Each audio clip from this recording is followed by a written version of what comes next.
స్తుతిస్తున్నాం. Thank you Jesus. ప్రభువానికే స్తోత్రం నాయన. వర్తమాన భూత భవిష్యత్ కాలాల్లో ఉండువాడానికే కృతజ్ఞతాస్తుతులు. ప్రభు మన జీవితాల్లో చేసిన మేళ్ళన్నిటిని బట్టి కృతజ్ఞతాస్తుతులు చెల్లిద్దాం. అవును, దేవుడు మన జీవితంలో ఏది కోరటం లేదు, కానీ ఆయన ఈ రాజు నీ ప్రభు, అతడు నీ సౌందర్యము కోరినవాడు, అతనికి నమస్కరించు. మన వాక్కు చెప్పిన రీతిగానే ప్రభు నీ హృదయపూర్వకంగా నువ్వు అర్పించే ఆ యొక్క పెదవుల బలిని మాత్రమే దేవుడు కోరుతున్నాడు. హృదయ అంతరంగంలో నుంచి ఇది వరకు దేవుడు నీ జీవితంలో చేసిన మేళ్ళ కృతజ్ఞతాస్తుతులు చెల్లించండి.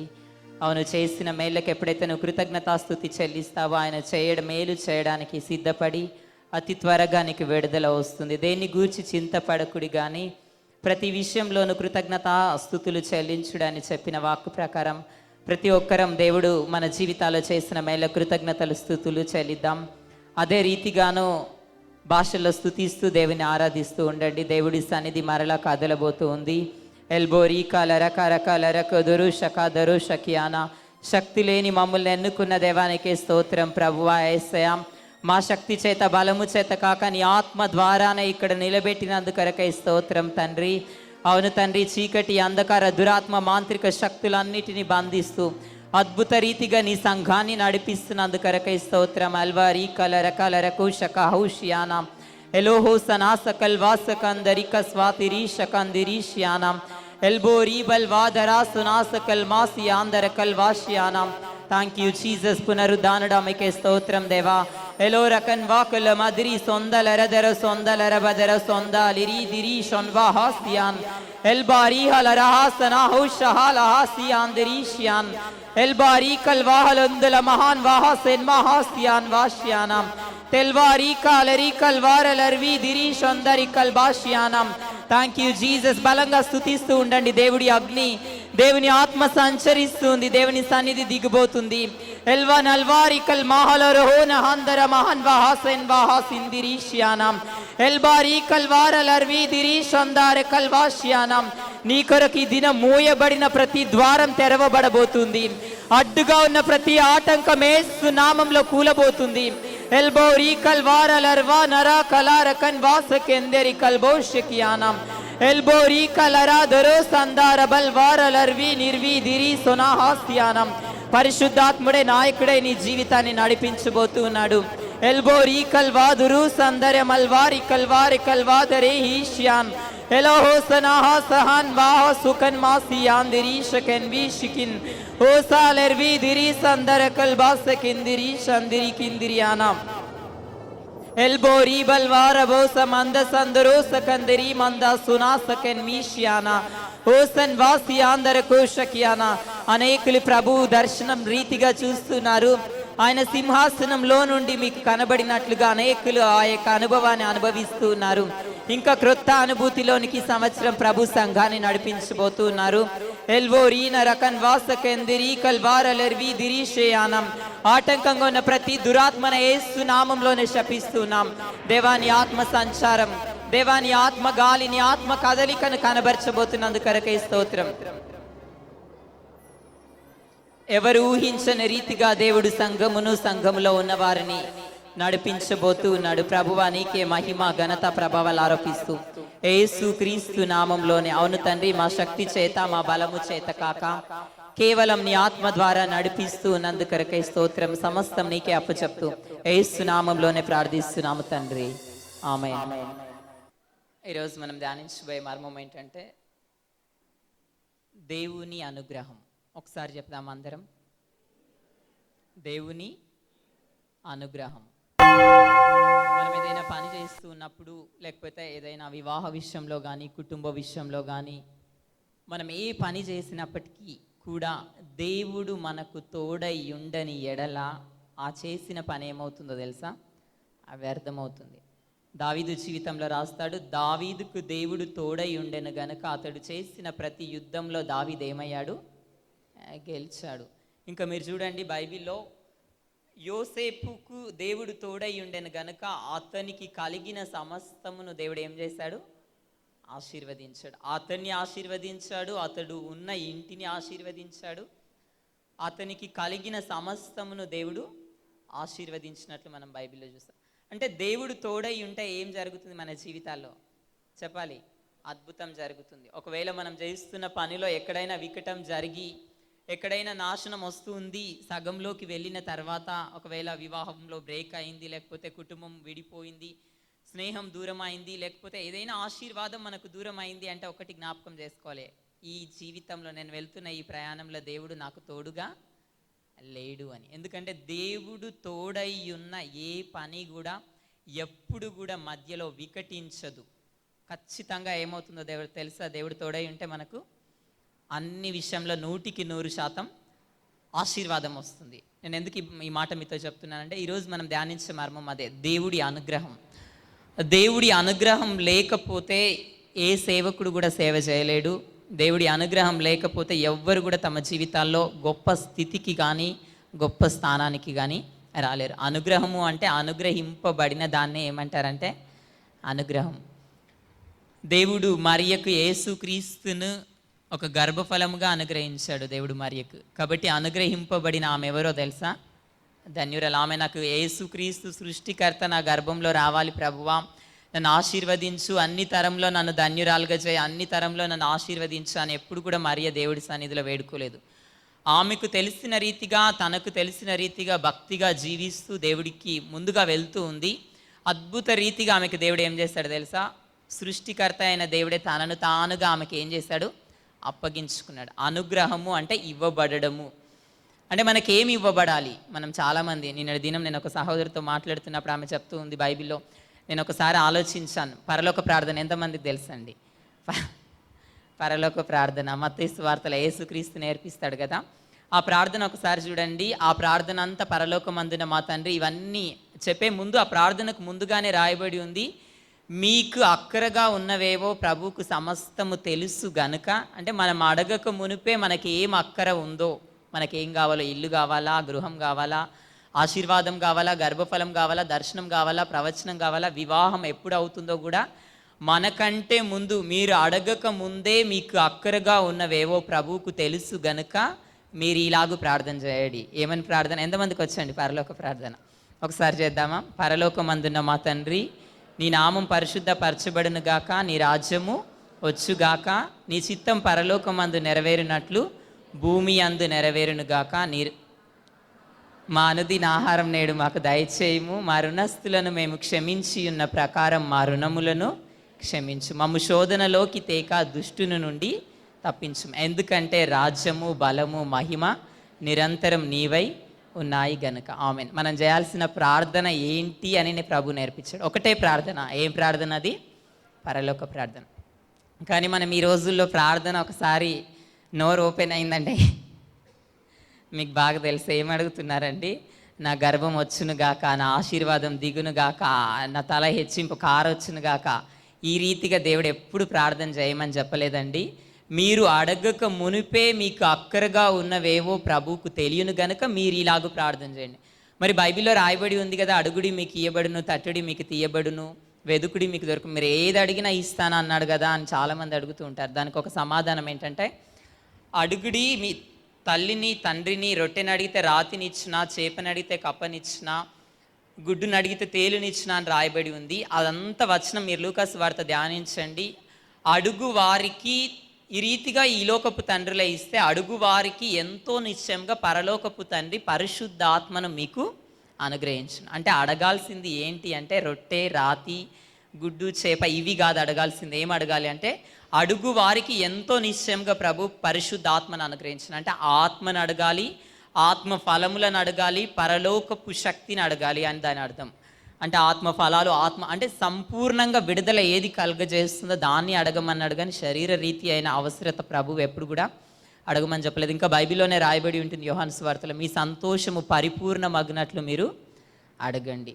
మన సంతోషం పరిపూర్ణం ఎప్పుడు అవుతుంది అని మిమ్మల్ని అడిగితే మీరు చెప్తారా, నాకు ₹1,00,000 వస్తే నా సంతోషం పరిపూర్ణం అవుతుంది, నా భర్త తిరిగి వస్తే నాకు సంతోషం పరిపూర్ణం అవుతుంది, నా ఇల్లు ఇది నీవు అనుకుంటున్నావు. కానీ నీకు ₹1,00,000 ఇచ్చిన తర్వాత నీ ఆరోగ్యం క్షీణించిపోవచ్చు. అప్పుడు నీకు ఏమవుతుంది? సంతోషం అంటే మనం అనుకున్న అవసరత తీరితే, నాకు ఇంత ధనం వస్తే, నేను కోరుకున్న వ్యక్తి వస్తే నాకు సంతోషం అవుతుంది, లేకపోతే నేను ఇలాంటి ఇల్లు కట్టుకుంటే సంతోషం అవుతుంది, నాకు ఇట్లాంటి కారు వస్తే, అది నీవు అనుకుంటున్నావు కానీ అది దేవుడి దృష్టికి సరి అయినది కాదు. అంటే ఏది వస్తే నీ సంతోషం కంప్లీట్గా ఒకటే ఒక ఆన్సర్, ఒకటే ఒక ప్రార్థన ఉండాలి నీ లైఫ్లో. ఏంటంటే అది గనక నీ జీవితంలో నెరవేరితే ఇక నీ జీవితంలో మరలా అవసరము రానంత గొప్పగా నువ్వు ప్రార్థన చేస్తే ఆ ప్రార్థన ఏ ప్రార్థన అంటే దేవుడి దృష్టికి సరి అయిన ప్రార్థన. అందుకే మీ సంతోషము పరిపూర్ణమగునట్లు మీరు అడుగుడి, నేను మీకు అనుగ్రహిస్తాను. ఒక్కసారి ఆలోచించి జ్ఞానపూర్వకంగా అడగాలి. ఏమడగాలి? సంతోషం పరిపూర్ణమగినట్లుగా. నేను ఎందుకు ఈ మాట చెప్తున్నానంటే అనుగ్రహము అంటే ఇవ్వబడేది అని అర్థం. అంటే మనం అడగక ముందే ఇవ్వబడితే ఇంకా అది చాలా గొప్పదండి. వరం ఎవరికి ఇస్తారు తెలుసా? తపస్సు చేసి వాళ్ళకి ఇస్తారు లోకరీతిగా. కానీ బైబిల్ ప్రకారం మాత్రం కృపావరము, దేవుడు వరం ఇచ్చే ముందు నేను చెప్పాను, సొలొమోనుకు జ్ఞానం ఇచ్చాడు. ఆయన యొక్క హృదయం మంచిదని చూసి దేవుడు ఏమిచ్చాడు? సొలొమోనుకు జ్ఞానం ఇచ్చాడు. కానీ చివరికి అతని హృదయం ఏమైంది? అన్య దేవతల తట్టుకు తిప్పబడి అన్య దేవతలకు ఎంతో ఉన్నతంగా బలి అర్పించడం వల్ల ఆ జ్ఞానం సాతాను వశం అయిపోయింది. కాబట్టి అప్పటి నుంచి దేవుడు ఎవరికైనా వరం ఇవ్వాలన్నా కూడా ఏం చేస్తున్నాడు? ఆలోచిస్తూ ఉన్నాడు. మరి చాలామంది హీలింగ్స్ చేస్తున్నారు, చాలామంది ప్రవచనం చెప్తున్నారు, చాలామంది దర్శనం. అది నువ్వు అనుకుంటూ ఉన్నావు కానీ అది సత్యమైందా కాదా ఒక్కసారి ఆలోచించాలి. నేను ఎందుకు ఈ మాట చెప్తున్నానంటే ఆ టైంకి దేవుడు మాట్లాడవచ్చు కదా, అది సంపూర్ణ స్వస్థత కాకపోయి ఉండవచ్చు. ఆ టైంకి నిన్ను ఒకవేళ ఆదరించాలి కాబట్టి మాట్లాడి ఉండవచ్చును కదా, అది ప్రవచనం అయ్యిందో కాలేదో తర్వాత అర్థమవుతుంది. నీ కోసం, ఒక మనిషి కోసం చెప్పబడేది ప్రవచనం కాదండి. సృష్టి అంతటి కొరకు యేసును గూర్చి చెప్పబడేదే ఏమంటారు తెలుసా? ప్రవచనం. అంటే మనిషికి ఆదరణ కలిగించి మనిషిని కంఫర్ట్ చేసేది, మనిషిని సంతోషపరిచేది ఎప్పుడు ప్రవచనం అనబడదు. అలాంటి మనిషిని ఎప్పుడు కూడా ఏమన్నారు తెలుసా? ప్రవక్త అన్నారు. ఎవరిని సంతోషపెడితే ప్రవక్త అంటారు తెలుసా? మనిషి దుఃఖపడినా కూడా ఎవరిని సంతోషపెట్టాలి తెలుసా? మనం దేవుణ్ణి. మీరు చూడండి, మత్తయి ప్రవచన గ్రంథాలన్నీ, యెషయా కూడా తన ప్రవచనాలన్నీ ఎవరి కోసం ప్రవచించాడు? యేసయ్యను గురించి చెప్తుంది. ఆయన కన్యకకు జన్మిస్తాడు. 53వ అధ్యాయంలో నేను ఎప్పుడు చెప్తాను, ఆయన సిలువలో ఎలా నలిగిపోయాడు, అతడు సొగసు స్వరూపం లేకుండా. మీకా గ్రంథం చూడండి, యేసును గూర్చే. మలాకి చూడండి, యేసును గూర్చి మెస్సియా వచ్చునని. అంటే ఏ గ్రంథము చూసినా ప్రవచన గ్రంథాలన్నీ ఎవరి గురించి ప్రవచిస్తున్నాయి అంటే యేసును గురించి. అంటే మన ఒక వ్యక్తి ప్రవక్త నిరూపింపబడాలంటే అతడు మనిషి గురించి చెప్తే అతడు ప్రవక్త, అది ప్రవచనం కాదండి. మనుషులందరినీ యేసు కొరకు ఆయతపరిచి, అంటే సిద్ధపరుస్తూ దేవుని తట్టుకు తిప్పి దేవునికి సంతోషపరిచి దేవుని ద్వారా మనుషులకు సంతోషం కలగజేస్తే దాన్ని ఏమంటారంటే ప్రవచనం అంటారు. అతన్ని ఏమంటారంటే ప్రవక్త అంటారు. నేను లాస్ట్ వీక్ సౌలు గురించి చెప్పాను. సౌలును సమూయేలు పట్టి లాగినప్పుడు ఏం జరిగిందో తెలుసా? పై వస్త్రం తీసినప్పుడు దావీదును అభిషేకిస్తానన్నప్పుడు ఏమైపోయింది? సమూయేలు వస్త్రం చినిగిపోయినట్లు మనం బైబిల్, అంటే చొక్కా బట్టి లాగితే ఏమేం చొక్కా చినిగిపోయిందని అర్థం. అయినప్పటికీ సమూయేలు తప్పు ప్రవచనం చెప్పలేదు, నువ్వు చేసేది తప్పే అని మాట్లాడు. ఇంకా చివరికి సమూయేలు చనిపోయాడు, దావీదు రాజు అయ్యాడు, సౌలు అయోమయంలో పడి ఉన్నాడు. ఇంకా చివరికి సౌలుకి ఎవ్వరు ప్రవచనం చెప్పని టైంలో సౌలు ఎక్కడికి వెళ్తాడు తెలుసా? ఎక్కడికి వెళ్తాడు? కర్ణ పిశాచి గల స్త్రీ దగ్గరికి, అంటే మాంత్రిక శక్తిని ఆమె దగ్గరికి వెళ్తాడు. ఆమె నిజంగానే మంత్రం చేసి ఒక వ్యక్తిని బయటికి రప్పిస్తుంది. ఎవరైనా? సమూయేలు. ఆ అధ్యాయం మీరు ధ్యానించండి. అప్పుడు ఒక మంచి మాట రాయబడి ఉంది. అప్పుడు సౌలు, నువ్వు నన్ను ఎందుకు పిలిచావు అని అడుగుతాడు. ఆమె అది చేసినప్పుడు, ఆమె మంత్రం చేసినప్పుడు సౌలు మృతుల్లో నుండి బయటికి వస్తాడు గోనపట్ట కట్టుకొని. వచ్చినప్పుడు ఆమె భయపడుతుంది, ఈయన వచ్చాడేంటి అంటే ఆ మంత్రశక్తికి కూడా తెలుసు దేవుని ప్రవక్త ఎవరో తెలుసు. కాబట్టే ఎవరు వచ్చారు చెప్పు భయపడకుండా అని సౌలు అడిగినప్పుడు ఆమె చెప్తుంది, ఒక గోనెపట్ట ధరించుకొని వృద్ధుల్లో ఒకడు, అంటే సమూయేలు బయటికి వచ్చాడని చెప్తుంది. నాకు కావాల్సిన వాడే బయటకు వచ్చాడు అన్నప్పుడు, నన్ను ఎందుకు త్వరగా రమ్మన్నావు సౌలు అని అడిగినప్పుడు, నేను ఈ యొక్క యుద్ధం చేస్తున్నాను, అన్ని యుద్ధంలో ఓడిపోయాను, ఈ యుద్ధంలో ఆయన గెలుస్తానా ఓడిపోతానా అని అడుగుతాడు. అప్పుడు సమూయేలు సౌలుకి ఇస్తున్న సమాధానం ఏంటో తెలుసా? దేవుడు నీకు పగవాడు కాగా నన్ను అడుగుట వలన నీకు ప్రయోజనమేమి? ఎంతమందికి అర్థమవుతుందండి? దేవుడు నీకు పగవాడు కాగా నన్ను అడుగుట వలన నీకు ప్రయోజనమేమి? అంటే దేవుడే నీకు పగవాడయ్యాడు, దేవుడి కనికరం నీ మీద లేదు, దేవుడి అనుగ్రహం నీకు లేదు, నన్ను అడిగితే ప్రయోజనం ఏం? చాలామంది సేవకుల్ని ఇబ్బంది పెడుతుంటారు కదా. అప్పుడు చెప్తారు, ఒకటి అడగాలి. నేను ఎప్పుడు చెప్తాను, ఏ సేవకుడు నీ సమస్యకు పరిష్కారము కాదు. ఏ సేవకుడు నీకు స్వస్థత అనుగ్రహించడు. ఎవ్వరు నీ సమస్యకు పరిష్కారం కాదు, నీ సమస్యకు కారణం కూడా ఏ వ్యక్తి కాడు. మనకు సమస్య వచ్చింది అంటే అది సాతాన్ వల్ల వచ్చింది, మనకు ఆశీర్వాదం వస్తుంది అంటే అది దేవుడి వల్ల వస్తుంది. అంటే ప్రవక్త అనుగ్రహం కావాలా మనిషికి, దేవుడి అనుగ్రహం కావాలా? ప్రవక్తను బతిమాలినప్పుడు వినలేదు సౌలు, నేనే రాజుని అవుతానంటే వినకపోతే ఆయన చొక్కా బట్టి లాగితే వస్త్రం చినిగిపోయింది. ఇంకా భయంతో సౌలుతో పాటు బలి అర్పించడానికి వెళ్ళాడు. ఎంతో బతిమాలి ఉండవచ్చు. ఇంకా చివరికి సమూయేలు చనిపోయాడు. చనిపోయినప్పటికీ కూడా మృతులలోనికి వెళ్ళి మళ్ళీ బయటికి తెచ్చుకున్నాడు. ఎవరిని? సమూయేలు. ఎందుకు? సమూయేలు ఆయనకు పరిష్కారం అవుతాడా? సమూయేలు కాదు పరిష్కారం. అతడు అడిగితే ఎవరిని అడగాలి? దేవుణ్ణి అడగాలి. అప్పుడు చెప్తున్నాడు సమూయేలు, దేవుడు నీకు పగవాడు కాగా నన్ను అడుగుట వలన నీకు ప్రయోజనమేం? అంటే ఒక మనిషి జీవితంలో హెచ్చింపు రావాలన్నా, సుఖం అనుభవించాలన్నా, సంతోషం రావాలన్నా, ఏది రావాలన్నా మనిషి పైన ఎవరి అనుగ్రహం ఉండాలి? దేవుని అనుగ్రహము, దేవుడి కృప, లేకపోతే దేవుడి కనికరము, లేకపోతే దేవుడి సన్నిధి తోడుగా ఉన్నప్పుడు ఆ మనిషి జీవితంలో ఖచ్చితంగా ఏమొస్తుందంటే హెచ్చింపు వస్తుంది. ఈరోజు మనం ధ్యానించబోయే మర్మం కూడా అదే, దేవుని యొక్క అనుగ్రహం. మరి ఎంతమంది మనకు దేవుడి అనుగ్రహం ఉంది అనుకుంటున్నారండి? ఎంతమంది దేవుడి అనుగ్రహం ఉంది అనుకుంటున్నారు? దేవుడి అనుగ్రహం ఉంటే ఏం జరుగుతుందో ఈరోజు మనం చూద్దాం. దేవుడి అనుగ్రహం ఉంటే ఏమవుతుంది అనేది చూద్దాం. ఎంతమందికి యోనా తెలుసండి? యోనా పైన ఏముందో తెలుసా? దేవుడి యొక్క అనుగ్రహం ఉంది. కాబట్టి యోనాకు దేవుడు చెప్తాడు, ఇక నినివే పట్టణానికి 40 రోజుల్లో నాశనం రాబోతుంది కాబట్టి నువ్వు వెళ్ళి ప్రకటించు అని చెప్పాడు. ప్రకటించడానికి యోనా వెళ్ళాడా? వెళ్ళలేదా? వెళ్ళలేదు. కానీ ఎప్పుడు యోనాని మీరు అవిధేయుడు అనుకోవద్దండి. ఎందుకంటే అవిధేయులతో మన జీవితాన్ని మనం పోల్చుకోము, గొప్ప వ్యక్తితోనే మన జీవితాన్ని మనము పోల్చుకుంటాం. యేసుక్రీస్తు తన జీవితాన్ని ఎవరితో పోల్చుకున్నాడంటే యోనాతో. యోనా 3 రాత్రింబగళ్ళు తిమింగలపు కడుపులో ఎలాగుండెనో మనుష్య కుమారుడు కూడా 3 రాత్రింబగళ్ళు భూ గర్భంలో. అంటే యేసుక్రీస్తు యోనాతో పోల్చుకున్నాడు కాబట్టి యోనా అవిధేయుడు కాదు, యోనా దేవుని యొక్క ప్రవక్త అని అర్థం. అయితే ఈ యోనాకి దేవుడి వాక్కు ప్రత్యక్షమైన తర్వాత ప్రకటించడానికి వెళ్ళట్లేదు, దేవుడి సన్నిధిలో నుండి పారిపోవాలనని తార్షీషుకు ఒక ఓడ ఎక్కి కేవు ఇచ్చాడు. అంటే దేవుడి సన్నిధిలో నుంచి చాలాసార్లు పారిపోవాలనుకున్నాడు. చివరికి అలలు వస్తున్నాయి. ఒక్కొక్కసారి కష్టం వస్తేనైనా మనిషి నా శ్రమలన్నిటి వల్ల నేను నేర్చుకున్నది ఏంటంటే, ఇన్ని శ్రమలు రాకపోయి ఉంటే నేను దేవుడిని అంగీకరించకపోయి ఉండేవాడిని కానీ దేవుడి నుంచి శ్రమ రాదండి.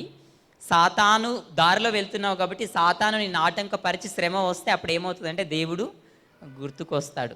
కానీ ఈ యోనాకు అప్పుడు కూడా ఏమవ్వలేదు తెలుసా? దేవుడు గుర్తుకే ఉన్నాడు కానీ ఆయన అనుకున్న సన్నిధిలో వెళ్ళట్లేదు. అంటే ఆ సముద్రంలో ఉప్పొంగుతుంది, తుఫాన్ వస్తూ ఉంది, అలలు అన్నీ కమ్ముకొస్తున్నాయి, చనిపోయే స్థితిలో ఉంది.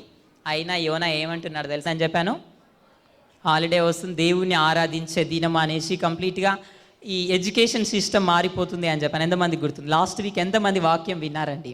అందులో నిజమైన జ్ఞానం ఏంటి? బాల్య దినంలో నేర్చుకోవాల్సింది ఏంటి? దేవుడి యొక్క భాష నేర్చుకోవాలి.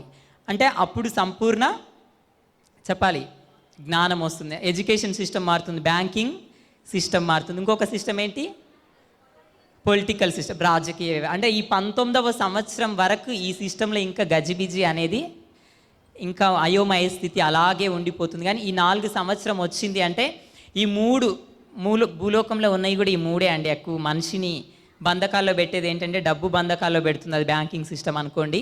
తర్వాత రాజకీయ వ్యవస్థ బంధకాల్లో పెడుతుంది, అది పొలిటికల్ సిస్టమ్. ఇంకోటి ఎడ్యుకేషన్ సిస్టమ్. ఎన్ని సంవత్సరాలు బంధకాల్లో ఉన్నారు ఒక్కొక్కరు? ఎంతమంది ఉన్నారండి? పిహెచ్డి చేసిన వాళ్ళైతే ఇంకా ఎక్కువ ఉంటారనమాట.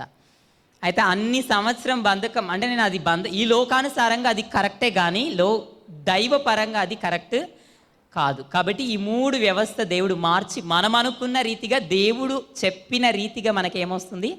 స్వాతంత్రం వస్తుంది. చాలామంది ఏమనుకుంటారంటే ఇంకా ఇవన్నీ ఎందుకు, నాకు డబ్బు వస్తే ఏమొస్తుంది? విడుదల. మీరు చూడండి, గారడీ సీమోన్ అపోస్తుల కార్యంలో రాయబడి ఉంటుంది కదా. గారడీ సీమోన్ ఎంతమందికి తెలుసండి? గారడీ సీమోన్ ఆయన చెప్తాడు, డబ్బులు వస్తే స్వాతంత్రం అనుకుంటే చెప్తాను మీకు. ఆ గారడీ సీమోన్ చెప్తుంటాడు అపోస్తుల కార్యం 8వ అధ్యాయం 17 నుంచి 24 వచనాల్లో. అపోస్తుల కార్యం 8వ అధ్యాయం 17 నుంచి 24 వచనం. అక్కడ సీమోన్ వచ్చి పేతురు అపోస్తులు ఎవరి తల మీద చేతి ఉంచితే ఏం జరుగుతుంది? ఏమవుతుందండి?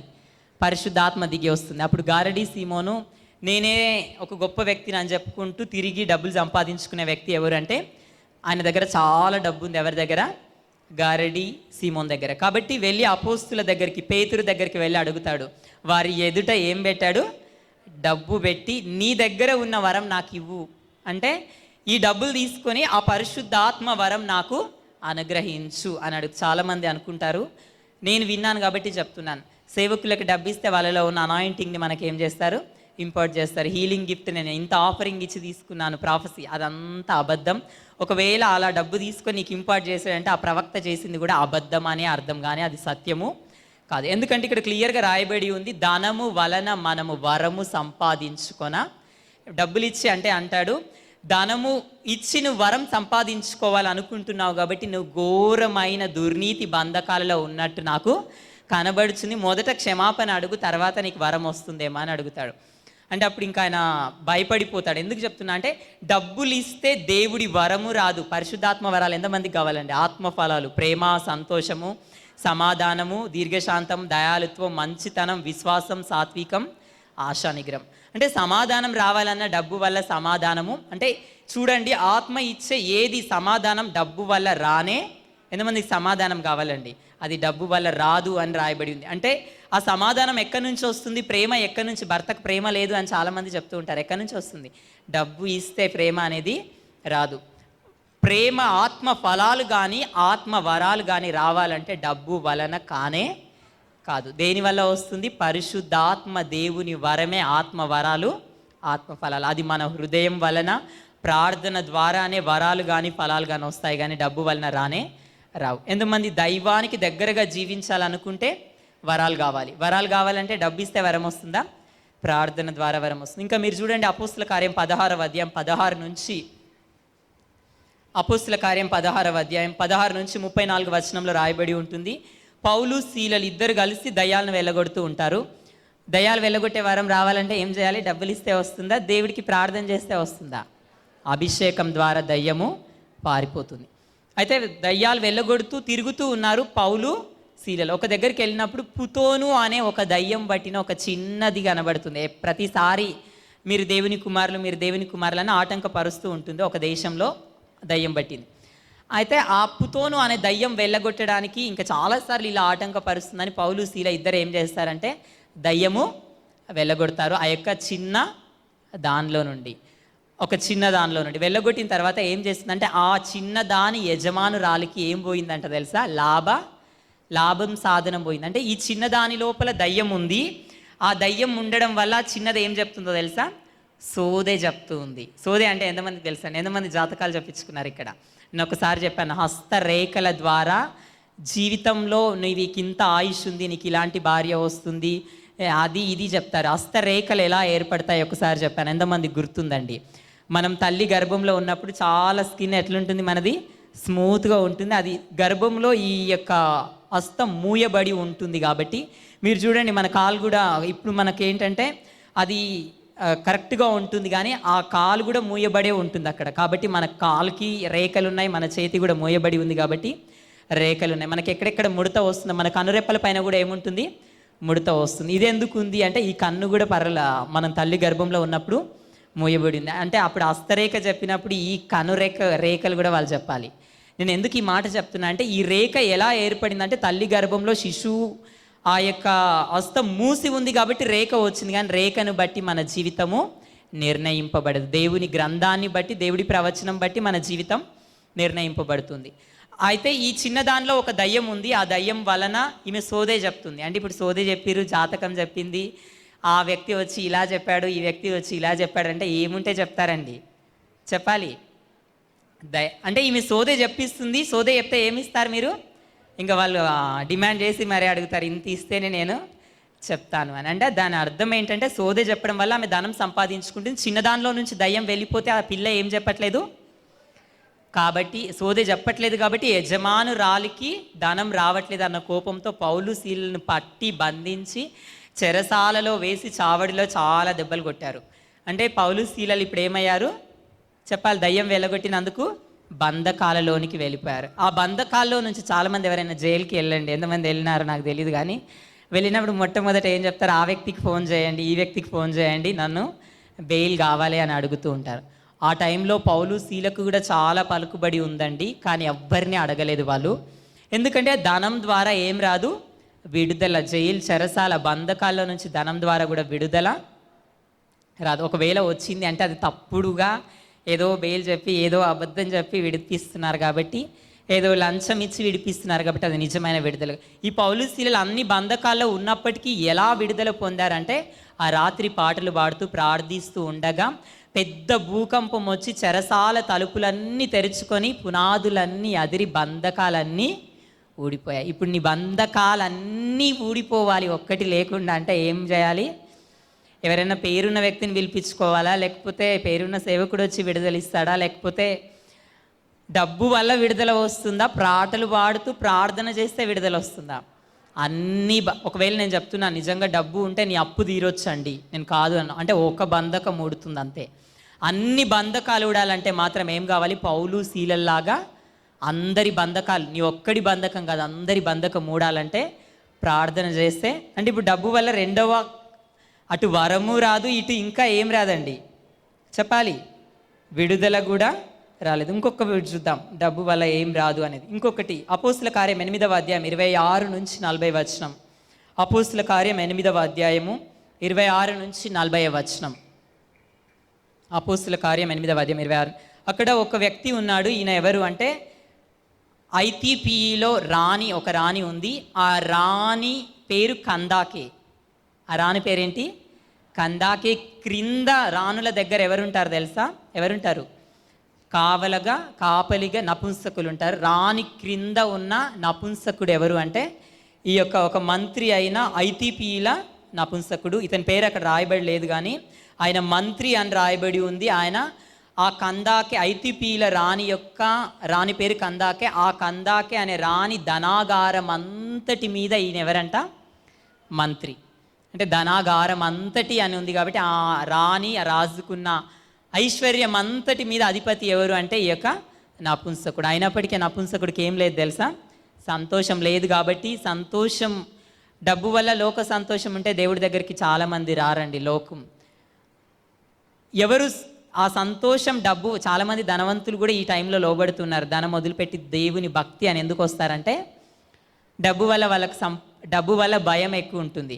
నీ ధనం ఎక్కడ ఉంటుందో నీ హృదయం, ఆ డబ్బు ఎలా దాచుకోవాలా, ఎలా ఖర్చు పెట్టాలో తెలియని భయం ధనవంతులకు ఎక్కువ ఉంటుంది. కాబట్టి ఆ డబ్బును వదిలిపెట్టి మరీ ఎక్కడికి వస్తారు?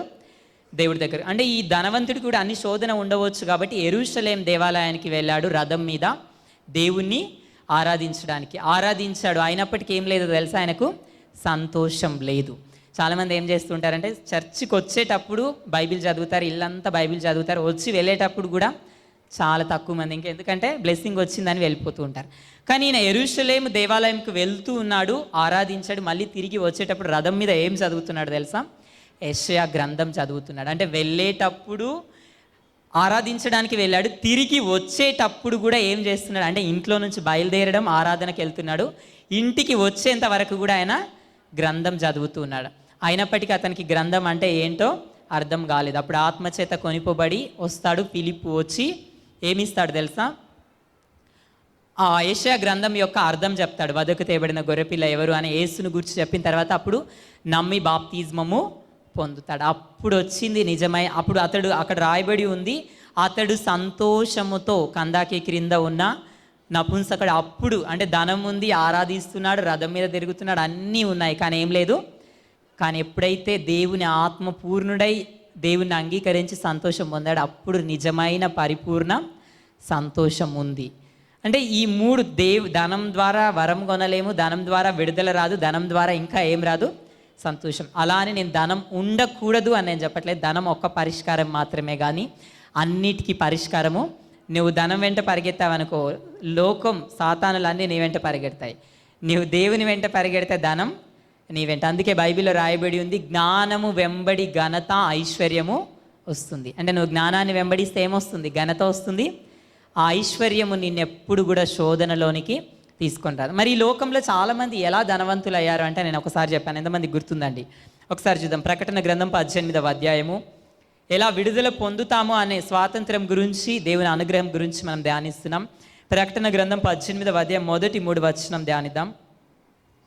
అటు తర్వాత మహాధికారం గల వేరొక దూత పరలోకం నుండి దిగి వచ్చుట చూచి తిని, అతని మహిమ చేత భూమి ప్రకాశించును. అతడు గొప్ప స్వరముతో ఆర్భటించి ఇట్లనెను, మహాబబులోను కూలిపోయెను, అది దయ్యములకు నివాస స్థలము, ప్రతి అపవిత్రాత్మకు ఉనికి పట్టును, అపవిత్రమును అసహ్యమునునైనా ప్రతి పక్షికి ఉనికి పట్టును ఆయన ఏలే అనగా సమస్తమైన జనములు మహోద్రేకముతో కూడిన దాని వ్యభిచార మద్యమును త్రాగి పడిపోయిరి. భూరాజులు దానితో వ్యభిచరించిరి. భూలోకమందలి వర్తకులు దాని సుఖభోగముల వలన ధనవంతులైరి. భూలోకమందరి వర్తకులు దాని సుఖభోగముల వల్ల ఏమయ్యారు? ఇప్పుడు అన్యులు అంతగా సుఖిస్తూ ఉన్నారంటే దానితో వాళ్ళు ఏం చేసినట్టు అర్థం చెప్పాలి.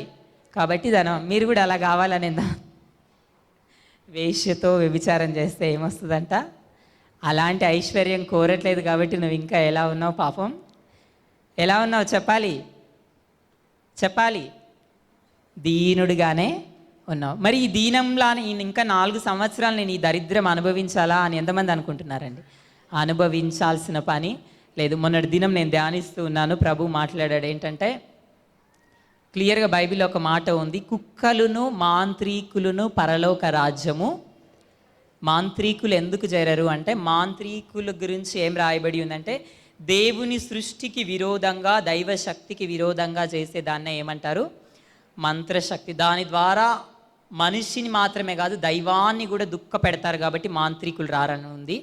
తర్వాత మాంత్రికుల గురించి నేను తర్వాత చెప్తాను. కానీ కుక్కలు ఎందుకు రాయబడి ఉంది అని నేను ప్రభుని అడిగినప్పుడు దేవుడు మాట్లాడే మాట ఏంటంటే, కుక్క విశ్వాసంకి సూచన అని లోకం అనుకుంటారు, కానీ అది లోకానుసారంగా అది విశ్వాసానికి సూచన కావచ్చు, కానీ దైవానుసారం. అందుకే నేను చెప్తాను ఎప్పుడు, లోక జ్ఞానం వేరు, లోక జ్ఞానము దేవుడి దృష్టికి ఏంటి? వెర్రితనమా వెర్రితనమా చెప్పాలి. లోక జ్ఞానం దేవుడి దృష్టికి, కుక్కను లోకంలో విశ్వాసం అంటారు, కానీ దైవ దృష్టికి చూడండి, కుక్క తన వాంతికి తిరిగినట్లుగా మీరు తిరుగుతారా పాపం తిట్టుకంటే? కుక్కను దేవుడు బైబిల్ ఏం సెలవిస్తుంది? అది చాలా చెడ్డ జంతువు అని సెలవిస్తుంది, మొదటిది. రెండవది, కుక్క లోపల ఏముందో తెలుసా? అపవిత్ర ఆత్మ ఉండేది దేంట్లో అంటే కుక్క లోపల. తర్వాత ఉండేది పంది లోపల. అంటే కుక్క దేనికి సూచన అంటే, మనిషిని, ఒకవేళ కొంతమందికి అర్థమవుతుంది కాబట్టి చెప్తాను, మనిషిని పొందుకోవాలన్న ఆశ కలిగినది, మనిషితో వ్యభిచారం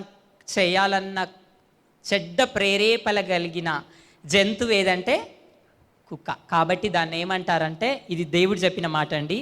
కాబట్టి ఆ కుక్కలను మాంత్రీకులను పరలోక రాజ్యం అంటే అపవిత్రాత్మ. కుక్కలు కలలో వస్తున్నాయంటే ఒక్కటి గుర్తుంచుకోవాలి, అపవిత్రాత్మ నన్ను వెంటాడుతూ ఉంది అని.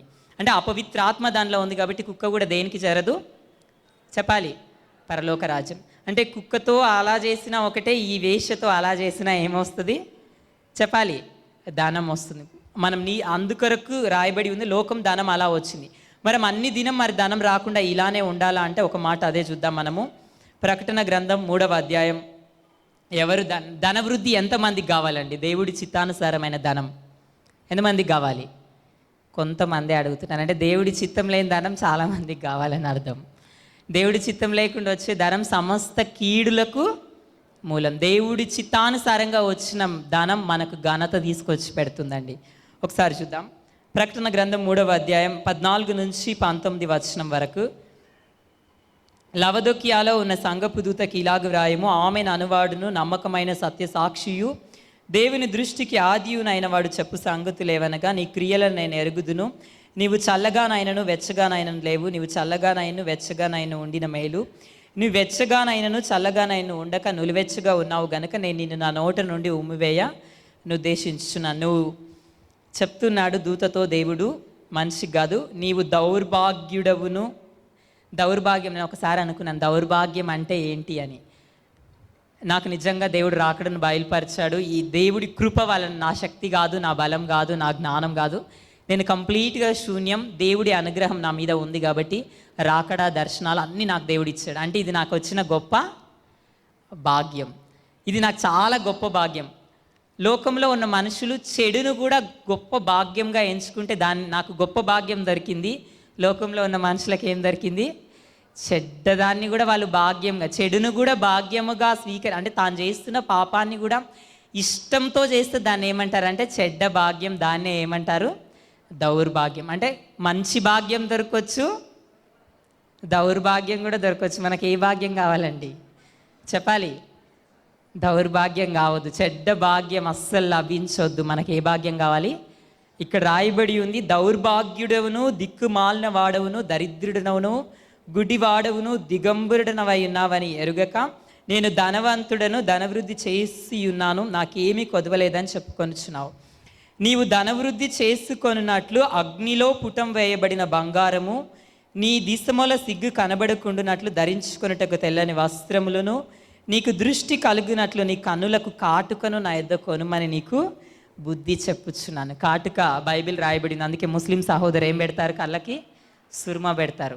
అంటే ఆ కళ్ళు ఎందుకంటే కాటుకకు ఆ యొక్క దేవుని దర్శనంకి ఏముందంటే, ఎప్పుడైతే కాటుక పెడతారో కళ్ళకి, కంటిలో ఉన్న చెత్త వెళ్ళిపోవడం మాత్రమే కాకుండా మంచి చూపు రావాలంటే కాటుక పెట్టాలని బైబిల్ సెలవిస్తుంది. నీకు దృష్టి కలుగునట్లు, అంటే దృష్టి అంటే చూపు సరళం అవ్వాలి, ఇంకా మనకు మంచి కంటి చూపు శరీరరీతిగా రావాలంటే కంటికి ఏం పెట్టాలంట?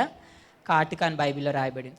అయితే ఇది రాయబడి ఉంది. దానికంటే ముందు ఏం రాయబడింది అంటే, నీవు ధనవృద్ధి చేసుకున్నట్లు అగ్నిలో పుటము వేయబడిన బంగారము కావాలి. ఎంతమందికి ధనవృద్ధి కావాలనుకుంటున్నారు? నాకైతే కావాలి. చేతులు ఎత్తుదాం ధనవృద్ధి కావాలనుకున్న వాళ్ళు. అంటే మనకి ఏం కావాలంట? అగ్నిలో పుటము వేయబడిన బంగారం. అక్కడ రాయబడింది, ఒకసారి చూడండి, ప్రకటన 3:18 చదువుదాం. నీవు ధనవృద్ధి చేసుకొనినట్లు అగ్నిలో పుటం వేయబడిన బంగారమును, నీ దేశముల సిగ్గు కనబడకుండునట్లు ధరించుకొనుటకు తెల్లని వస్త్రములను, నీకు దృష్టి కలుగునట్లు నీ కన్నులకు కాటుకను నా యొద్ద కొనుము. అంటే ధనవృద్ధి కావాలంటే ఏం కావాలంటే, ధనం సంపాదించాలంటే బిజినెస్ అన్నీ చెప్తూ ఉంటారు. దేవుడి చిత్తానుసారమైన ధనం రావాలి అంటే ఏం చేయాలి? అగ్నిలో పుటం వేయబడిన బంగారం. అగ్నిలో పుటం వేయబడిన బంగారం ఏంటి అని ఒకసారి మీరు దేవుడిని అడిగితే దేవుడు చెప్తాడు ఏంటంటే, బంగారము కంటే శ్రేష్టమైనది మేలిమి బంగారు కంటే, ఓఫీరు కంటే, సువర్ణము కంటే, పగడం కంటే, ముత్యం కంటే, వజ్రము కంటే. పగడములు దాని పేరు, పగడములు ఇచ్చి జ్ఞానం కొనుక్కుంటా అంటే దాని పేరు అస్సలు ఎత్తాల్సిన ఎత్తకూడదు అని 28 యోబులో రాయబడి ఉందండి. అంటే వజ్రము, పగడం వీటన్నింటికంటే శ్రేష్టమైనది ఏంటంటే దైవ జ్ఞానం, ఆ వాక్కు. అందుకే ఆ వాక్కును దేవుడు ఎక్కడ ఉంచాడంటే సువర్ణ పాత్ర అయిన ఆ మందసంలో ఉంచాడు. అంటే ఈ వాక్కు నీకు వచ్చింది అంటే ఆటోమేటిక్గా నీ ఇంటికి ఏమొస్తుంది? దైవ చిత్తానుసారమైన ఐశ్వర్యం చెప్తున్నాను నేను. లోకానుసారమైన ఐశ్వర్యం కావాలంటే దానితో ఏం చేయాలి? లోకానుసారమైన ఐశ్వర్యంకి ఇంకా మీకు తెలుసు, ప్రకటన 18 మొదటి 3 వచనం ప్రకారం. కానీ దైవ చిత్తానుసారమైన ఐశ్వర్యం కావాలి, ధనవృద్ధి చేసుకోవాలంటే అగ్నిలో పుటం వేయబడి, అంటే మేలిమి సువర్ణము కంటే విలువైనది దేవుడి యొక్క వాక్కు. ఆ వాక్కు ద్వారా మనకు కంప్లీట్గా ఏమొస్తుందంటే మంచి ఐశ్వర్యం వస్తుంది. ఇంకా రెండవది రాయబడింది, నీ సిగ్గు కనబడుకున్నట్లు తెల్లని వస్త్రం. మనం అవమానం పోవాలంటే మనకు పరిశుద్ధత కావాలంట. మూడవది రాయబడింది, కనులకు కాటుక. అంటే దాని అర్థం ఏంటి అంటే, నీకు దర్శనం రావాలంటే దేవుడి యొక్క రక్తము, శరీరం. ఇది నేను తర్వాత చెప్తాను ఈ రెండు. కానీ అగ్నిలో పుటం వేయబడిన బంగారం, అందుకొరకే మన్నా కూడా దేంట్లో ఉంచాడు తెలుసా? దేవుడు మందసంలో ఉంచాడు. మన్నా ఏ పాత్రలో ఉంచబడింది? మన్నా గల బంగారు పాత్ర. మన్నా అంటే ఇప్పుడు పరలోకంలో నుండి పంపబడుతున్న జీవాహారం, అది కూడా వాక్యే అండి. తర్వాత చిగురించిన ఆహారం. అంటే ఈ మూడు ఏంటంటే అగ్నిలో పుటం వేయబడిన బంగారము, తెల్లని వస్త్రము, కాటుక. ఇవి ఎన్ని వస్తువులు ఉన్నాయి? 3. ఎన్ని ఉన్నాయి? ఒక్కొక్కసారి మీ హ్యాండ్ బ్యాగ్ చెక్ చేస్తే ఏమైనా ఒకటి మిర్రర్ కొంచెం డబ్బు రావచ్చు, ఒకటి మిర్రర్ రావచ్చు, ఇంకోటి ఏదో ఒకటి రావచ్చు అండి, మేకప్ కిట్ రావచ్చు. కానీ ఒకవేళ అది చూడండి, దాన్ని మందసంని ఓపెన్ చేస్తే ఏమేమి వస్తాయి? లోకానుసారంలో భూలోకంలో ఉన్న మందసం ఓపెన్ చేస్తే 3 వస్తువులు వస్తాయి. ఏంటి? మన్నాగల బంగారు పాత్ర, 10 ఆజ్ఞల పలుకులు, చిగురించిన అహరోను కలర. కానీ పరలోక మందసం ఓపెన్ చేస్తే ఏమేమి వస్తాయో తెలుసా? అగ్నిలో పుటము వేయబడిన బంగారము కంటే విలువైన దైవ వాక్కు వస్తుంది మొదటిది. రెండవది ఏంటంటే ఏమొస్తుంది? తెల్లని వస్త్రం. మనకు సిగ్గు కనబడకుండా మనం తెల్లని వస్త్రం, మహిమ వస్త్రాలతో నింపి ఎత్తబడే అభిషేకం ఉంటుంది దేంట్లో? మందసంలో. మూడవది ఏంటంటే మన కనులకు కాటుక. అంటే కాటుక దేనికి సూచన అంటే దర్శనం సూచన. అనుగ్రహము పొంది మనం పతివ్రత దైవ బిడ్డలము అని నిరూపించడానికి కావలసిన జ్ఞానము లేకపోతే కావలసిన రక్తపు శక్తి దేంట్లో ఉంది? రక్తపు శక్తే మన కనులకు. రొట్టె విరిస్తే ఏమొస్తుంది? కనులు తెరవబడతాయి. అంటే ఇప్పుడు దాంట్లో అగ్నిలో పుటం వేయబడిన బంగారం ఒక వస్తువు ఉంది. రెండవది మనకు తెల్లని వస్త్రము, మహిమ వస్త్రం ఇచ్చి మన సిగ్గును ఘనతగా మార్చే అభిషేకం ఉంది రెండవది. మూడవది ఏముంది చెప్పాలి? మనల్ని కంప్లీట్గా దేవుడిని ముఖమును చూపించే రక్తపు శక్తి ఉన్నదే ఏంటి? మందసం. అంటే ఈ మందసం మనకేమేం కలిగిస్తుంది? ధన వృద్ధి చేస్తుంది చెప్పాలి. మన సిగ్గు అంతా, మన అవమానంని తీసేసి మన తల ఎత్తి మన రెట్టింపు ఘనత ఇచ్చి మన తలనెత్తుతుంది. మూడవది దేవుణ్ణి ముఖాముఖిగా చూస్తూ దైవముతో సహవాసము చేసే రక్తపు శక్తిని ఇస్తుంది ఈ యొక్క మందసం. అంటే మందసంలో ఏమున్నాయి? 3 రకాల వస్తువులు ఉన్నాయి. కాబట్టి నువ్వేం సంపాదించుకోవాలంటే, నేను చాలామంది లోకంలో డబ్బు, పేరు, పలుకుబడి అన్నీ సంపాదించుకొని నేను ధనవృద్ధుడనే, ఇక నాకేం కొదవలేదు, నేను మంచి చదువుకున్నాను, మంచి ఇల్లు కట్టుకున్నాను, ఇంకా నాకేం రాదు. మీరు చూడండి మత్తయి సువార్తలో ఒక వ్యక్తి ఉంటుంది, ఒక ఉపమానం. ఆయన అంటాడట, చాలా ధనం సంపాదించుకొని ఇంకా ఆ ధనం దాచిపెట్టుకోవడానికి స్థలం లేక ఇంకా నేను ఏం చేయాలి? ధనమును ఒక ఇల్లు కట్టుకొని ఇంకా ఎక్కువ కొట్లను సంపాదించుకుంటే అక్కడ నేను ధనమన్నీ దాచిపెడతాను అన్నప్పుడు అప్పుడు దేవుడు అడుగుతాడంట, ఓ ధనవంతుడా, ఈ రాత్రి నేను నీ ప్రాణం తీసుకుంటే నువ్వు ఆ ధనం ఏం చేసుకుంటావు? అందుకే బైబిల్లో రాయబడి ఉంది, వారికి నా కడుప తినుము తాగుము సుఖించుము, అంటే ఆ కడుపు చెడిపోతుందని బైబిల్లో రాయబడి. నేను దాని గురించి కూడా నేను మాట్లాడట్లేదండి. అంటే ఈ రీతిగా లోకంలో అన్నీ ఉన్న వాళ్ళు అనుకుంటారు నేను ధనవంతుడా, నాకేం కొదవలేదు అనుకుంటారు. కానీ అలాంటి వారిని దేవుడు ఏమంటున్నాడంటే, నువ్వు దౌర్భాగ్యుడవు అని. అంటే అది చెడ్డ భాగ్యమా మంచి భాగ్యమా? దౌర్భాగ్యుడవు, దిక్కుమాలిన వాడవు, ఇంకా దిగంబడవన్న తెలియక నేను ధనవృద్ధి చేసుకున్నాను అనుకుంటున్నావు. నీకు ధనవృద్ధి కావాలి, గొప్ప భాగ్యం కావాలంటే ఏం కావాలంట చెప్పాలి? ఏం కావాలి? అగ్నిలో పుటం వేయబడిన బంగారం. తర్వాత మన సిగ్గు కనబడకుండా మనకు గణపరచబడే తెల్లని వస్త్రాలు. తర్వాత మన కనులకు దృష్టి కలుగునట్లు ఏది కరెక్టో తెలుసుకోవాలి, ఏది తప్పు. అందుకే కనబడేవన్నీ సత్యం కాదని చెప్తుంటాయి. ఎంతమందికి తెలుసండి? కనబడేది ఏది కూడా సత్యము కాదు, అదృశ్యమైందే సత్యం అని. ఆ అదృశ్యమైంది మనకు తెలియాలంటే మన కనులకు ఏముండాలి? చూపు. అంటే ఆ కాటుక ఏముంది? రక్తపు శక్తి. ఈ 3 కలిగిన పెట్టే ఏం పెట్టే? అది మందసం. ఇప్పుడు ఎంతమంది మందసం మేకప్ కిట్ని క్యారీ చేసినట్టు మనం ఏం క్యారీ చేయాలి? మందసం క్యారీ చేయాలి. అప్పుడు ఏమొస్తుంది? మనకు నిజమైన ధన వృద్ధి. ఎంతమందికి ఇప్పుడు అర్థమైంది ధనం ఎలా వస్తుంది? అంటే ఈ ధనం మనకు మధ్యలో కూడా వస్తుంది, నేను కాదు అని చెప్పట్లేదు. కానీ ఈ యొక్క ధనం రావాలి, ఇదంతా పోయి వేశ్య బంధింపబడినప్పుడు ఇంకా మనకు సంపూర్ణ ఏమొస్తుంది? విడుదల వస్తుంది. ఆ వేశ్య ఎప్పుడు బంధింపబడుతుంది చెప్పాలి? ఎవరొచ్చి బంధిస్తారు దాన్ని? ఎవరొచ్చి బంధిస్తారు చెప్పాలి? ఎవరొచ్చి బంధిస్తారు అంటే, వైట్ హార్స్ పైన ఒక దూత వస్తుంది, రెడ్ హార్స్ పైన ఒక దూత వస్తుంది, బ్లాక్ హార్స్ పైన ఒక దూత వస్తుంది, పేల్ కలర్. కానీ అవి యుద్ధం చేయడానికే వస్తాయి, అవి బంధించడానికి కాదు. నేను లాస్ట్ వీక్ ఒక సహోదరి వచ్చి ఇక్కడ వాక్యం దర్శనం చెప్తున్నప్పుడు నిజంగా నేను ఆశ్చర్యపోయి ఉన్నాను. ఎందుకు ఆశ్చర్యపోయి ఉన్నానంటే, ఆమె నా పూర్వజన్మ చెప్పలేదు కానీ నా రాబోయే జన్మ చెప్పింది. ఏంటంటే ఆమె ఏం అడిగింది అంటే, దేవుణ్ణి ఈయన గురించి నాకు బయలుపరచు అన్నప్పుడు చాలామంది, ఇంకా నేను ఆ 3 విషయాలు చెప్పానండి. చాలామందికి ముగ్గురిగా కనబడతాను అని చెప్పింది. చాలామంది నేను వెస్లీలో కూడా చెప్పాను అది. అయితే ఆ రీతిగా ఆమె చెప్పింది. నేను ఆమె గురించి ఆశ్చర్యపోయి, ఆమె ఎవరు అనేది నేను అంతకుముందే నేను గుర్తుపట్టగలిగాను. నేను ఎందుకు ఈ మాట చెప్తున్నానంటే, అది ఎప్పుడు బంధింపబడుతుంది, ఎలా బంధింపబడుతుంది అంటే, వధువే దాన్ని ఏం చేస్తుంది? హతము 5వ రాజును బంధించింది ఎవరు? నజరేయుడైన యేసుక్రీస్తు. 6వ రాజును బంధించేది మాత్రం వధువే. అది ఇంకొక రీతిగా వధువు అనేది నేను మర్మంగా చెప్తున్నాను. మొన్నటి దినం ఒక సహోదరి చెప్పింది, నిజంగా నాకు కూడా అది నిజంగానే చెప్తాను. నేను ఎంత పెద్ద మర్మం అయినా కూడా నేను ఎట్లా ఇస్తానంటే చాలా చీప్. నిజంగా మీరు ఇంత ఒక హాఫ్ అన్ అవర్ ఇక్కడ స్పెండ్ చేయడం వల్ల మీరు అనుకుంటూ ఉండవచ్చు ఇప్పుడు నేను ఇంత టైం ఉన్నాను అని, కానీ నువ్వు 1,000,000 సంవత్సరాలు కష్టపడినా దొరకని మర్మం నీకు హాఫ్ అన్ అవర్లో దొరుకుతుంది. అంటే అంత ఈజీ మర్మం 1 నిమిషంలో ఇస్తారు మీరు. తర్వాత ఈజీ అయిన విషయాల్ని కూడా చాలా మర్మంగా దాచిపెడతారు నిజంగానే. అందుకే దేవుడి జ్ఞానం చాలా పెద్దది. ఇప్పుడు దాన్ని బంధించేది ఎవరు అంటే వేరే ఒక వధువే, కానీ ఇంకొక రూపంలో ఏం చేస్తుంది, బంధిస్తుంది అని దాని యొక్క అర్థం వస్తుంది. ఎంతమంది దూత ప్రత్యక్షం కావాలనుకుంటారండి?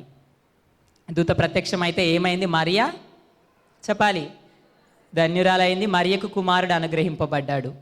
తర్వాత దూత వస్తే ఏలియా ఆకలి తీరింది, కాకోలం చేత ఆకలి తీరింది. దూత వస్తే జకర్యా గర్భం తెరవబడింది. ఇంకా దూత వస్తే గిద్యోనుకు పౌరుషం వచ్చి న్యాయాధిపతిగా ఉండి న్యాయం తీర్చాడు. ఇంకా దూత వచ్చిన సంఘటనలు చెప్పాలి. అబ్రహాము దగ్గరికి 2 దూతలు వస్తాయి చెప్పాలి. తండ్రి అయిన దేవుడు, మికాయేలు, గాబ్రియేలు. కాబట్టి అబ్రహాముకు గర్భఫలం వచ్చింది. 2 దూతలు వచ్చి లోతు కుటుంబాన్ని విడిపించాయి. అంటే దూతలు వస్తే యుద్ధంలో మనకేమొస్తుంది, విజయం వస్తుంది. దూత వస్తే దానియేలు ఎంతో ప్రార్థన చేస్తాడు. దానియేలుకి ఏం పంపబడింది? దూత వచ్చి మర్మం రివీల్ చేసింది, కాబట్టి సంతోషపడ్డాడు. ఇంకా చూడండి, దూత వచ్చే కొనిపోయి పరలోకం కొనిపోయి ఏం చేసింది? ప్రకటన రాసిన యోహానుకు దర్శనాలన్నీ వివరించింది. ఇంకా చూడండి, దూతతో పాటు పరిశుద్ధులు నాకు వచ్చి మరియ మాట్లాడింది అని చెప్పాను, ఏలియా మాట్లాడాడు, దానియేలు మాట్లాడు, ఇంకా ఎహెజ్కేలు, సమరయ స్త్రీ, ఇంకా చాలామంది మాట్లాడు, పేతురు మాట్లాడు. ఇవందరూ నేను ప్రార్థించిన ప్రతిసారి పరిశుద్ధులు దిగి వస్తారు. నేను మాట్లాడుతూనే ఉంటాను. ఆ పరిశుద్ధుల మాటలు నేను చెప్తూ ఉంటాను. ఎందుకు పరిశుద్ధులు దిగి రావాలంటే, రూపాంతర కొండ పైన యేసుక్రీస్తు ప్రార్థిస్తున్నప్పుడు ఎవరు దిగి వచ్చారు? పరిశుద్ధులు దిగి వచ్చి నిర్గమము గురించి మాట్లాడరు. నిర్గమం అంటే సమాధి చేయబడ్డం. అంటే ఏదో ఒక పరిశుద్ధులు దిగి వస్తే యేసయ్యకు మార్గం సరళమైందండి. అంటే పరిశుద్ధులు రావాలని ఎంతమంది అనుకుంటున్నారండి? సమూయేలు వస్తే ఏం చెప్పాడు?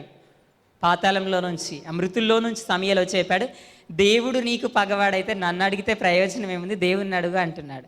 అంటే అతనికి సమాధానం వచ్చింది. సౌలుకు ఏంటంటే, ఈ యుద్ధంలో నేను గెలవను, నేను ఓడిపోతాను. అంటే పరిశుద్ధులు రావాలని ఎంతమంది అనుకుంటున్నారు? పరిశుద్ధులు వచ్చినా మనకు విడుదలనే, దేవుడు వచ్చినా విడుదలనే, దేవదూతలు వచ్చినా కూడా మనకేంటి? విడుదల. ఒక దూత వస్తే అంత సంతోషం కదా మనకు. ఎంతమందికి సంతోషం? ఎంత సంతోషం అండి, ఎవ్వరు ఊహించలేనంత. ఎందుకంటే మన జీవితాలు ధన్యకరంగా మార్చబడతాయి. అయితే ఆ దూత కంటే శ్రేష్టమైన దర్శనం ఎవరిదో ఒకసారి చూపిస్తాను. పరమగీతము ఇద్దాం. సరే, దూత దర్శించాలి, పరమగీతం అయితే తీసి పెట్టండి, నేను చెప్తాను ఇప్పుడు.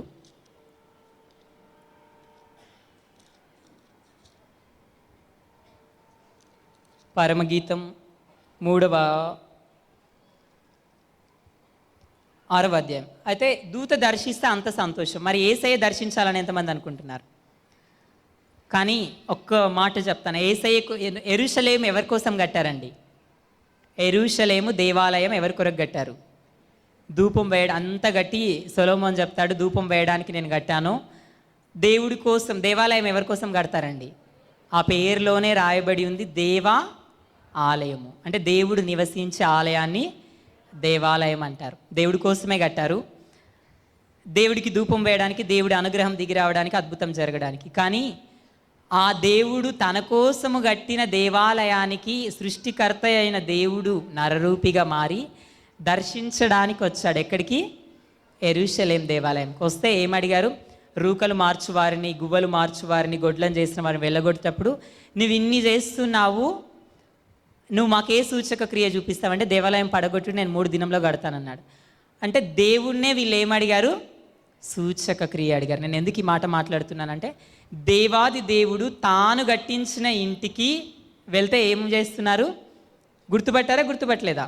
గుర్తు పట్టలేదు. అంటే దేవుడి దర్శనం అయినా చాలామంది గుర్తుపట్టలేదు. గుర్తు పట్టిన వారే ఆ 12 మంది శిష్యులు, ఆ 120 మంది ఆ యొక్క పెంతెకోస్తు దినం అభిషేకం పొందిన వారు. వారు ధన్యులు, వాళ్ళు జయించిన వారు, వాళ్ళు ఏలినవారు.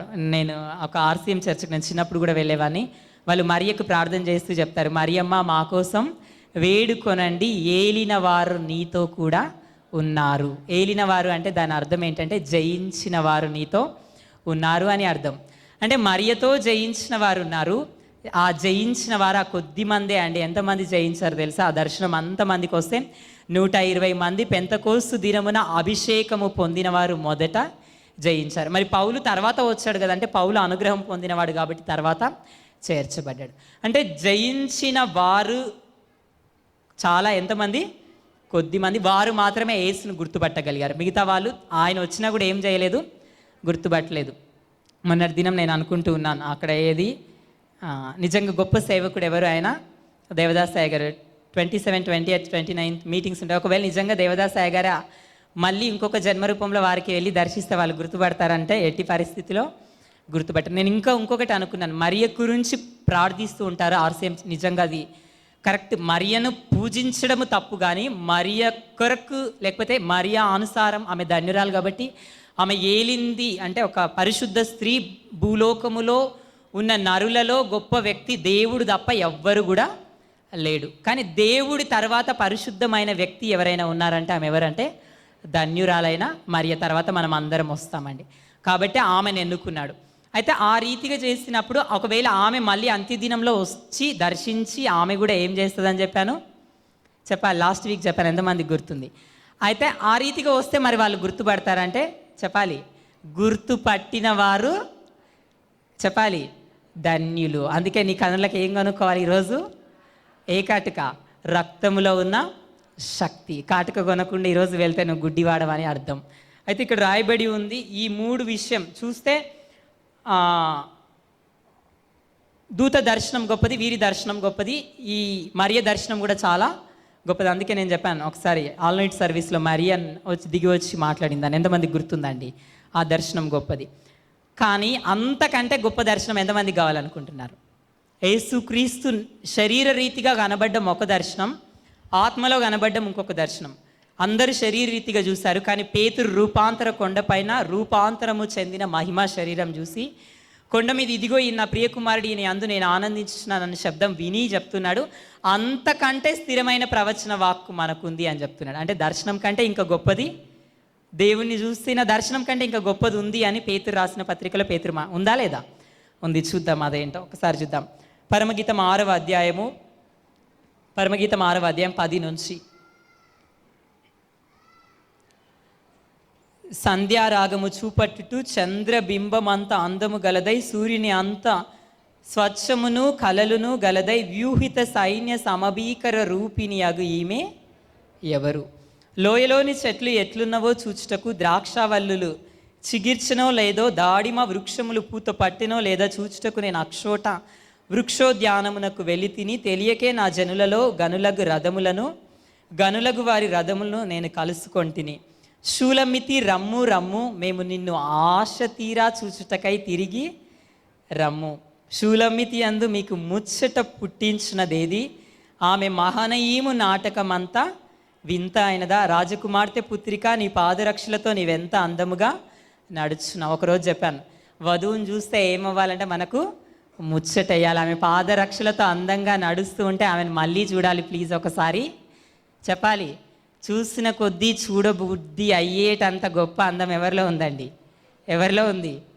వధువులో. శూలమ్మితి నిష్కలంక పావురంలో. అందుకే చెప్తున్నాడు, నువ్వెంత రాజకుమార్తె పుత్రికో, నువ్వెంత అందంగా ఉన్నావు, ఒక్కసారి మళ్ళీ కనబడవా అని అడుగుతున్నాడు. ఎవరు? సొలొమోన్ రాజు. లేకపోతే అంటే ఆమెలో ఉన్న అందం చెప్పాను నేను. సంధ్యారాగం, ఆమె వాయిస్ చాలా స్వీట్గా ఉంటుందంటే ఆమె ముఖం ఎలా ఉంటుంది? చంద్రబింబం అంత ఆకారము కంప్లీట్ అన్నీ ఏ లోపం లేనంత ఆకారంగా ఉంటుంది. ఆమె సూర్యునంత తేజస్సుతో ఉంటుంది, కలలు కలిగింది. అక్కడ ఇంకా కింద నేను ఇదంతా చెప్పేది ఒకటే, ఆమె మహనయీము నాటకమంతా వింత అయినదా? ఒకసారి చెప్తాం, ఆమె మహనయీము నాటకం అంతా వింత. మహనయీము నాటకం ఎంతమందికి తెలుసండి? ఆదికాండం 32వ అధ్యాయం మొదటి 2 వచనంలో రాయబడి ఉంది. ఆదికాండం 32వ అధ్యాయం మొదటి 2 వచనం. యాకోబు తన త్రోవను వెళ్ళుచుండగా దేవదూతలు అతన్ని ఎదుర్కొనిరి. యాకోబు వారిని చూచి ఇది దేవుని సేన అని చెప్పి ఆ చోటికి మహనయీము అని పేరు పెట్టెను. ఇంకా కింద రాయబడి ఉంది దేవుని సేన అన్న దగ్గర రెండు సేనలు అని అర్థం. ఏంటి? రెండు సేనలు అంటే యాకోబుని ఎవరు దర్శించారండి? దూతలు. త్రోవ వెళ్తూ ఉంటే దూతలు దర్శించారంట. ఎన్ని సేనలు దర్శించాయి? యేసుక్రీస్తు, పేతురు నీ కత్తి తీసి ఒరలో పెట్టు, ఇప్పుడు నేను ప్రార్థిస్తే 12 సేనా వ్యూహముల కంటే ఎక్కువైన దూతల్ని పంపడాన్ని నీవు అనుకుంటున్నావు. 12 ఒక సేనా వ్యూహానికి ఎన్ని దూతలు? 6,000 మంది యోధులు. ఇక్కడ 2 యోధులు అంటే 12,000 దేవదూతలు కలిపితే 6,000 దేవదూతలు కలిపితే ఒక సేన, 12,000 దేవదూతలు కలిపితే 2 సేనలు. ఎవరిని? 12,000 ఒక దూత వచ్చి మరియను ఏం చేసిందండి? ఒక దూత వచ్చి దానియేలుకున్న కలత తీసేసి మర్మాన్ని విప్పింది. ఒక దూత వచ్చి పరలోకం యోహాన్ని కొనిపోయి ధన్యునిగా చేసింది. ఒక దూత ఏలియా కన్నీరు దుడిచింది. ఒక దూత గిద్యోను పరాక్రమం గల బలాఢ్యుడిగా. అంటే ఒక దూత దర్శిస్తేనే అంత గొప్పది, ఒక పరిశుద్ధుడు దిగి వస్తేనే అంత గొప్పది. అయితే ఇక్కడ యాకోబుని ఏం దర్శించా తెలుసా? 12,000 దేవదూతలు ఒకేసారి సేనగా దర్శించా. అంటే యాకోబు ఎంత గొప్పవాడు! గట్టిగా చప్పట్లు కొట్టి దేవుని స్తుతిద్దాం. అందుకొరకే యాకోబు ఎవరో తెలుసా? యాకోబు సంతానం ఎక్కడ కూర్చుంది? 12 సింహాసనాల మీద కూర్చుంది. ఆ 12 మంది ఎవరో తెలుసా? 12 మంది పెద్దలు. ఆ యాకోబు ఇజ్రాయేలు దేవునితో పోరాడిన మొట్టమొదటి ఒకే ఒక్క మగ సిరి కలిగిన వ్యక్తి ఎవరు అంటే, లోకంతో పోరాడి ఓడిపోయాడు, దేవునితో పోరాడి గెలిచాడు. లోకంతో పోరాడి నువ్వు ఓడిపోతావు, దేవుడితో పోరాడితే గెలుస్తా. అలాంటి గర్డ్స్ ఉన్న వ్యక్తి ఎవరు అంటే, ఆ దమ్మున్న వ్యక్తి ఎవరు అంటే చెప్పాలి, యాకోబు. అందుకే రాయబడింది, ఆ యాకోబుని ఎవరు ఎదుర్కొన్నారు? 12 సేనా వ్యూహాలు కాదు, 6,000 మంది 12,000 దేవదూతలు ఎదుర్కొన్నారు. ఎవరిని? అందుకే ఆయన గర్భంలో నుంచి ఎంతమంది వచ్చారు? సంతానం 12 సంతానం వచ్చింది. 12,000 దేవదూతలు ఎదుర్కొన్నాయి, 12 మంది సంతానం. అంటే ఒక్క సంతానానికి 1,000 దూతలు ఉన్నాయి. ఒక వ్యక్తికి ఎన్ని దూతలు ఉన్నాయండి? 1000 దూతలు. అంటే ఒక సేన, 2 సేనలు కలిపితే మహనయీం. ఎందుకంటే ఆ 2 సేనలు వచ్చి యాకోబుకు, ఇప్పుడు మనకు ఎంతమంది రాకడలో ఎలా వస్తాడు అని తెలుసుకోవాలని ఉందండి. అయితే అప్పుడు ఏం చేస్తారు తెలుసా? మహనయీము ఈ దేవదూతలన్నీ కలిపి ఒక నాటకం ఆడతారు. నాటకం అంటే నీకు ఇప్పుడు సినిమా చూపించేదో ఒక కథ ఉంటుంది, ఆ కథలో ఉన్న అర్థాన్ని అంతమంది నటీనటులు కలిపి సినిమాగా చూపిస్తే చివరికి ఏదో ఫలితం వస్తుంది, అది కథార్థం. అదే రీతిగా మనకు రాకడ చూడాలి అంటే కొంతమంది ఈ రీతిగా 12,000 కాదు, ఇంకా ఎక్కువ దేవదూతలన్నీ కలిపి ఒక నాటకం చేస్తారు. దాన్ని ఏమంటారు చెప్పాలి? దేవదూతలు దిగి వచ్చి మనకు దర్శనం అనుగ్రహిస్తే దాన్ని ఏమంటారు? మహనయీము నాటకం అని అక్కడ రాయబడి ఉంది. ఎందుకంటే ఈ తెలుగు రాసిన వాళ్ళు ఈ లోకానుసారమైన గ్రాంధికము, లేకపోతే వాళ్ళు మన హైందవ సంబంధించిన వాళ్ళు ఉన్నారు కాబట్టి నాటకం అని రాస్తారు, కానీ అది నాటకం కాదు.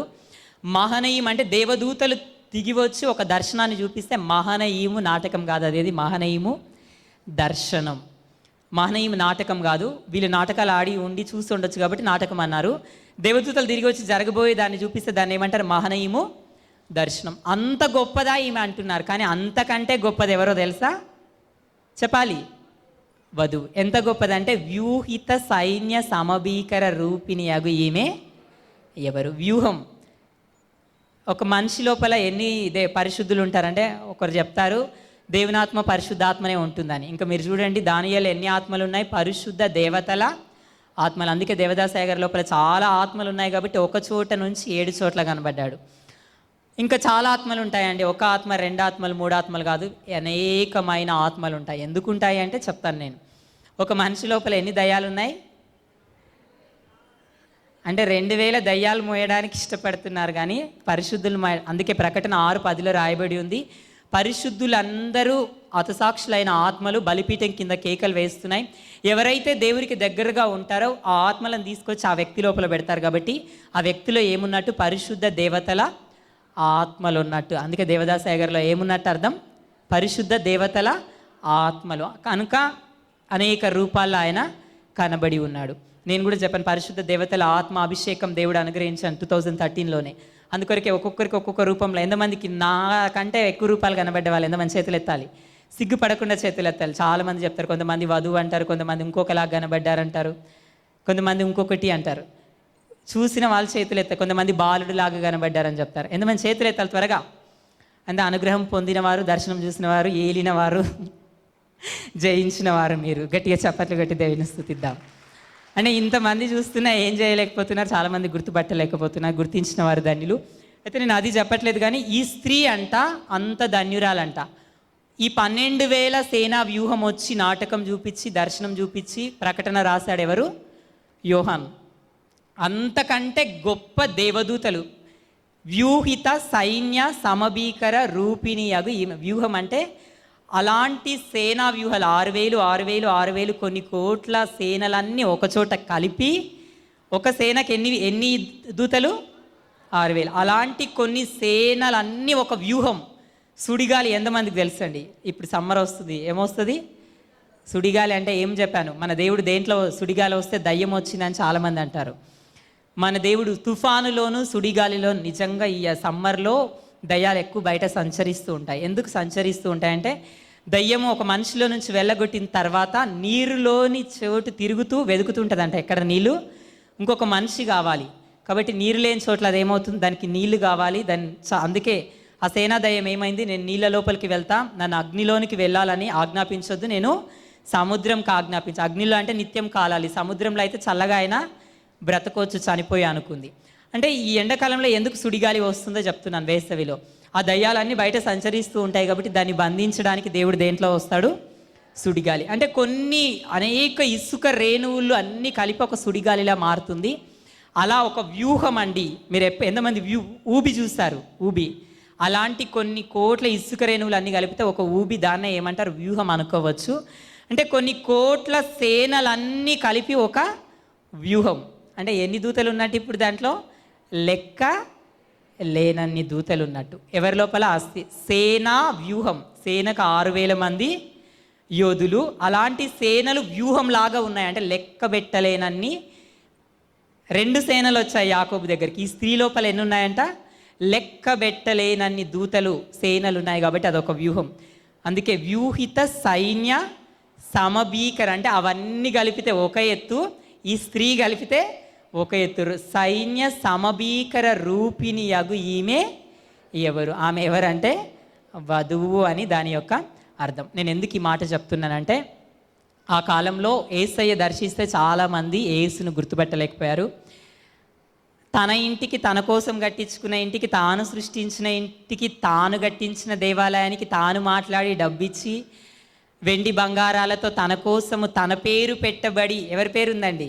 నా పేరు మీద ఉంది ఇల్లు, నాకు ఇస్తావా ఇవ్వవా అని ఎంతమంది పోట్లాడతారు.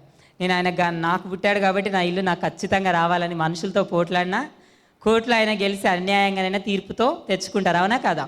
మరి యెరూషలేం దేవాలయం ఎవరి పేరు ఉందండి? సృష్టికర్త నామం కట్టబడింది యెరూషలేం. మరి ఆయన పేరు మీద ఉంది, ఆయన కట్టించాడు, ఆయన కొరకు కట్టించాడు. ఆయన వస్తే ఏమన్నారు చెప్పాలి? చాలాసార్లు దాక్కోవడానికి వెళ్ళాడు. అర్థమవుతుంది. అంటే ఆయన దర్శించినప్పుడు గుర్తుపట్టలేకపోయారు. కానీ ఇప్పుడు ఏ కాలమో తెలుసా? నేను చెప్పాను, పూర్వకాలంలో ప్రవక్తల కాలం, ప్రవక్తల ద్వారా బయలుపరచబడ్డాడు. మధ్యకాలంలో యేసయ్య తన్ను తాను బయలుపరుచుకున్నాడు.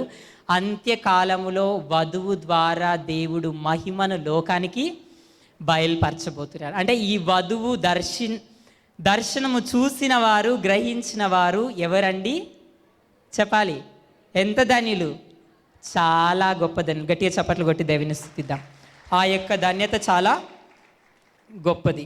అయితే ఈ వధువు ఏం చేస్తుంది అంటే, ఆ యొక్క సాతాన్ను బంధిస్తుంది. ఏ సాతాన్? ఓడగొడుతుంది. ఏ సాతాన్ అండి? 6వ సాతాన్. నేను ఎప్పుడు చెప్తాను, మన దర్శనం ఒకటే. అంతఃపురంలో ఉండి ఏం చేయాలి? ధూపం వేయాలి. మన పక్షాన ఏం బయలుదేరుతాయి? దూతలు బయలుదేరి యుద్ధం చేస్తాయి. యుద్ధం చేసి సైతాన్ని ఓడిస్తాయి. మొన్నటి దినం నా 26th రోజు నైట్ నేను ఒక కలగన్నాను. ఏంటంటే, ఒక పెద్ద, నేను బాగా పరలోకం ఎత్తబడి చాలా దర్శనాలు చూడాలని చాలాసార్లు ప్రార్థించాను. ఒక 1 year కూడా ప్రార్థించాను. కానీ చాలా కొద్ది దర్శనాలు చూస్తాను. కానీ ఎత్తబడకుండా చాలా చూస్తాను. పరిశుద్ధులు దిగి రావడం, యేసయ్య దిగి రావడం, దూతలు దిగి రావడం, వధువు కూర్చున్న అనేక దర్శనాలు చూస్తాను. అటు పరలోకం అయితే ఆ రోజు ఏంటంటే, కలలో ఒక పెద్ద అంతఃపురం ఉంది. అంతఃపురంలో నుంచి నేను పైకి ఎత్తబడుతున్నాను. ఎక్కడికంటే మధ్యాకాశంకి ఎత్తబడి, సగం దూరం ఎత్తబడిన తర్వాత నాకు మధ్యాకాశం అంతా ఏం కనబడుతున్నాయంటే దురాత్మలు కనబడుతున్నాయి. ఇంకా చివరికి ఆ దురాత్మలతో తట్టుకోలేక ఇంకా అవి చూసి నాకు నేను భయంతో మళ్ళీ నా అంతఃపురానికి నేను వచ్చినట్టు కలగన్నాను. సరే, అటు ఎత్తబడలేకపోతున్నాను. ఇక అంతఃపురంలో ఉన్నాను. ఆ ప్యాలెస్లో నుంచి లోకంకి వెళ్దాం, ఒకసారి లోకాన్ని దర్శిద్దాము అని లోకంకి వెళ్తే లోకానుసారమైన మనుషులు నన్ను వింతగా చూస్తున్నారు. తర్వాత ఇంకా ఒక రకమైన శోధన, లోకంలో అనేకమైన పేరు అది ఇది వస్తుంది. కొద్దిసేపు లోకంలో కొద్దిసేపు సంచరించగా నాకు ఒక రకమైన దుఃఖం కలగ మళ్ళీ నేను ఎక్కడికి వచ్చాను?